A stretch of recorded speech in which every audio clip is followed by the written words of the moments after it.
Assalamu alaikum wa rahmatullahi ta'ala wa barakatuhu.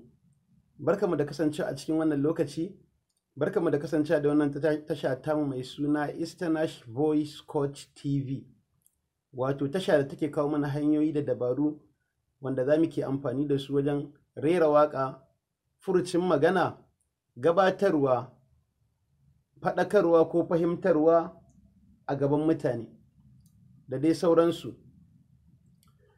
Wato wannan tasha tana nuna mana yadda za mu ringa furuci da rera waƙa. So kamar kullum dai, yau ma muna tare da wata hanya guda ɗaya da za mu nuna wajen sassaita murya ko kuma saita murya a wajen rera waƙa. Za mu ba da misali ɗaya bayan ɗaya, irin misalin da muka bayar a wancan karan na kalolin muryoyi guda uku. Wannan ma za mu yi amfani da su muryoyin mu ba da misalai. Na farko zan ƙara maimaitawa, muna da muryar da take mai faɗi ta ƙasa wato bass, da akwai muryar da take ta tsakiyar maƙogwaro, sannan da akwai muryar da take ta sama wacce take ita ce kamar high. To alhamdulillahi, wannan karan ma za mu fara da muryar da take ta ƙasa wato mai faɗi. Idan ya kasance muryarka mai faɗi ce wacce Allah ya baka, da ita kake amfani wajen rera murya ko kuma rera yin magana, kuma da ita za ka yi amfani wajen rera waƙa. To wannan bidiyo zai nuna maka yadda za ka saita wannan faffaɗar muryar taka yayin da ka zo rera waƙa, yadda duk wanda ya ji wannan murya taka yadda kake rera ta ya san a karance kake rera ta, sannan a ƙware, wato professional singer ne kai, ko kuma ya zama na kai ƙwararren mawaƙi ne wanda ya iya rera waƙa. Misali, wato murya mai faɗi da ita ce murya da take a ƙasa, kamar irin wannan da nake yi a yanzu wacce na canja, wato zan ɗan kwaikwaya ne, zo dai ba ita Allah ya bani ba. To irin wannan murya ita ce mai faɗi wacce take a ƙasa. To idan ka zo ka rera waƙa da ita, so misali zan yi amfani da wannan muryar da nake yanzu, zan yi waƙa da ita, sannan sai na ƙara yin amfani da ita wajen yadda zan saita muryar tawa yadda za ta fito normal. Misali,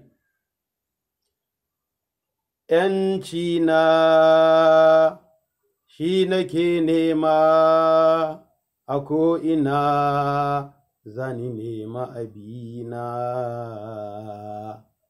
Wannan misalin murya kenan mai faɗi. Na yi amfani da ita ne wajen rera amshin waƙa, kuma na yi ta ne a normal yadda murya take fita ta irin hira. So amma a sani da cewar muryar da ake amfani da ita ko kuma sautin da ake amfani da shi a wajen rera waƙa ba irin sautin da ake amfani da shi ba ne a wajen furta magana. Ma'ana ita a waƙa ana saita muryar ne sosai, sannan a yi mata salo domin wanda zai ji, idan ya ji daɗi, ya nishaɗa, ma'ana abin ya nishaɗantar da shi, sannan kuma abin ya fito a tsare. Misali, zan yi amfani da wannan muryar da na yi amfani da ita yanzu, amma zan saita muryar yadda za ta fito a cikin waƙa. Ta nan za ka gane bambancin sautin da ake amfani da shi a wajen waƙa da kuma sautin da ake amfani da shi a wajen furta magana.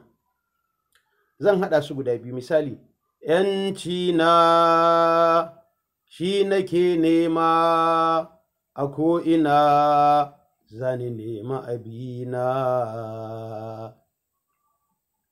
Wannan waƙa kenan. So zan saita muryar irin wannan da wannan amshi zan yi, amma zan saita ta da ta fito a saite. ‘Yanci na shi nake nema a ko'ina, zani nema abina. An gani? Wato sai ka ɗame cikinka, sannan ka tsaye da maƙogwaronka, kana amfani da murya wato ta ƙirjinka, sannan ka kamar da maƙogwaronka, ka ɗame cikinka. ‘Yanci na shi nake nema a ko'ina, zani nema abina. ‘Yanci na shi nake nema a ko'ina, zani nema abina.